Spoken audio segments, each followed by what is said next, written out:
Nah, sekarang mungkin ini pertanyaan yang ada di pikiran kalian.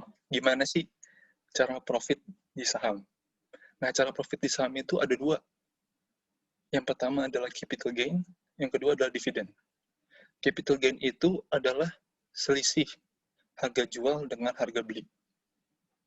Contohnya, kalian beli saham di harga 100.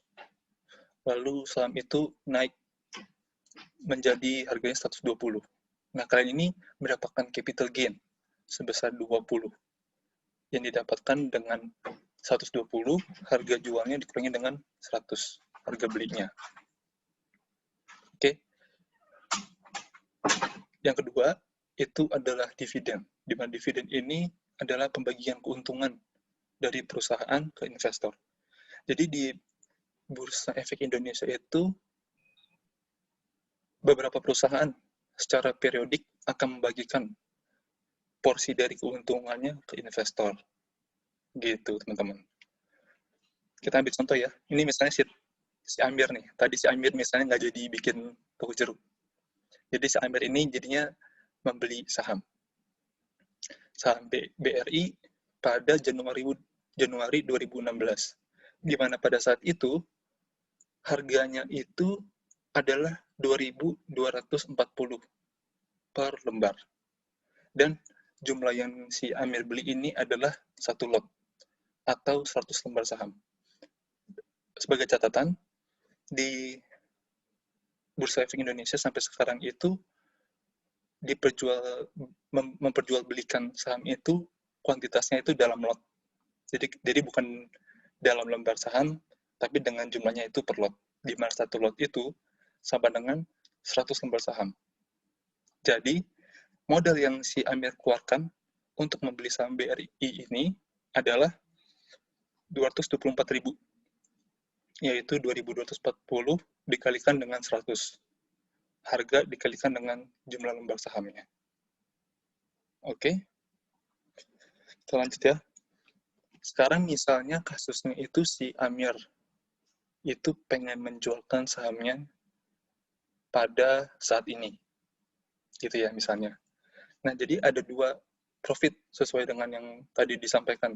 Yang pertama capital gain-nya. Jadi harga BRI per 23 Desember 2020 adalah 4.160 per lembarnya atau per lotnya itu 416.000.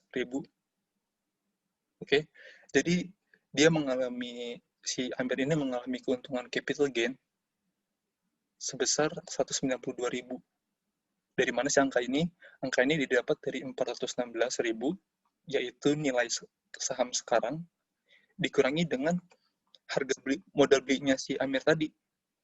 Oke, jadi didapatkan keuntungan dari capital gain itu sebesar 192.000. Lalu keuntungan yang kedua adalah dividen. BRI itu dia pada tahun 2016 membagikan dividen sebesar 62 perak per lembarnya. Lalu pada tahun 2017 dia membagikan dividen sebesar 85 perak per lembarnya. Jadi apabila dijumlahkan sampai 2020, si Amir mendapatkan dividen sebesar 554 perak per lembarnya. Jadi apabila dihitung, keuntungan total dari dividen adalah 55.000 yang didapatkan dari 554 perak dikalikan dengan 100. Gitu. Nah, jadi Amir ini yang awalnya modal cuma 224.000 di tahun 2016, sekarang menjadi 471.000. Nah, jadi 471.000 ini diambil dari 416.000, yaitu nilai BRI sekarang yang dia punya, ditambahkan dengan dividennya. Jadi didapatkan nilai sekarang itu adalah nilai totalnya itu adalah 471.000. Atau dengan kata lain, modal Amir itu bertambah sebesar 110% dari investasi sahamnya. Gitu teman-teman. Lalu ada contoh yang kedua. Ini si Tono tadi ya. Si Tono ini dia membeli saham Matahari Department Store atau nama barang di BIY-nya itu adalah LPPF. Oke. Jadi pada saat itu dia membeli LPPF dengan harga 16.100 per lembarnya dengan jumlah itu satu lot juga. Jadi modal total yang dia keluarkan untuk membeli saham LPPF ini adalah sebesar 1.600.000. Oke. Kasusnya sama, misalnya si Tono itu dia pengen menjual juga, ingin menjual sahamnya sekarang gitu. Nah, harga LPPF itu per 23 Desember nilainya itu 1.350 per lembar, atau per lotnya itu 113.000. Nah, berarti kan si Tono ini dia mengalami kerugian dong. Kan dia awalnya belinya di 16.000, lalu jualnya di 1.000. Jadi si Tono ini mengalami namanya capital loss, di mana besaran capital loss-nya itu adalah sebesar 1.496.000, atau nilai sekarang 113.000 dikurangin dengan modal awalnya. Jadi dia mengalami capital loss, teman-teman, sebesar 1.496.000. Nah, kedua dividen. Pada tahun 2016, Matahari Department Store itu membagikan dividen sebesar 427 perak per lembarnya. Lalu pada tahun 2017, dia membagikan dividen sebesar 484 perak, dan seterusnya. Jadi apabila ditotalkan, dividen yang si Tono dapat ini adalah sebesar 1.702 perak per lembarnya. Atau kalau dihitung secara totalnya, itu adalah 170.000, di mana 1.702,4 dikalikan dengan 100. Itu keuntungan yang dia dapat dari dividen. Gitu, teman-teman. Jadi, si Tono ini dia awalnya modalnya 1.600.000, sekarang modalnya jadi 283.000, teman-teman. Atau dengan kata lain, modal Tono ini berkurang sebesar 82% dari saham.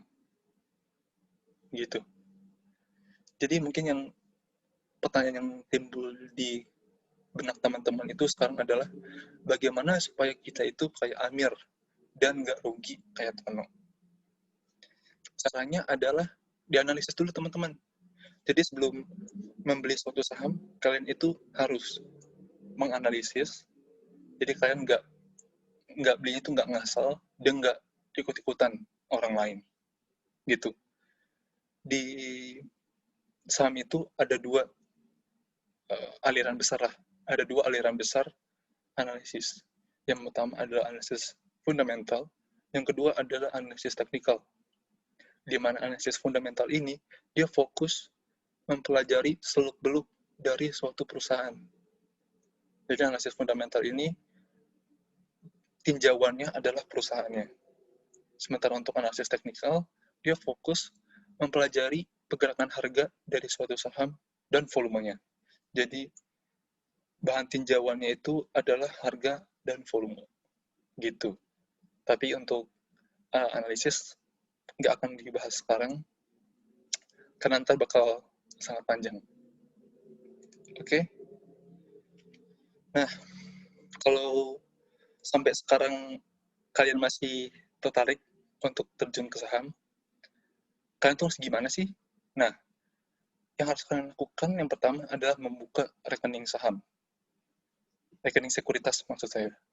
Yang kayak tadi saya bilang, kalau kalian pengen membeli suatu saham, kalian harus beli di sekuritas. Jadi kalau kalian pengen terjun ke saham, hal yang pertama kalian harus lakukan adalah membuka rekening sekuritas. Di Indonesia ini udah banyak kok sekuritas. Contohnya itu Mirai Aset, lalu ada Mandiri Sekuritas, dan masih banyak lagi. Dan sekarang juga udah cukup praktis, pembukaannya itu sekarang udah bisa online. Jadi, kalau nggak salah dokumen yang perlu kalian siapkan itu cuma KTP doang lah. paling sama NPWP kalau kalian punya. Dalam pengalaman saya itu biasanya pembukanya itu 2 minggu. Nah, selama 2 minggu ini saya saya anjurkan kalian kalau misalnya masih pengen terjun, kalian tuh sama 2 minggu itu sebelum nanti rekeningnya jadi kalian pelajari dulu nih salah satulah minimal. Jadi kalian pelajari salah satu dari analisis ini supaya nanti ketika rekening kalian jadi, kalian membeli sahamnya itu nggak terlalu ngasal gitu teman-teman, supaya nanti nggak jadi kayak Tono yang rugi. Oke, okay?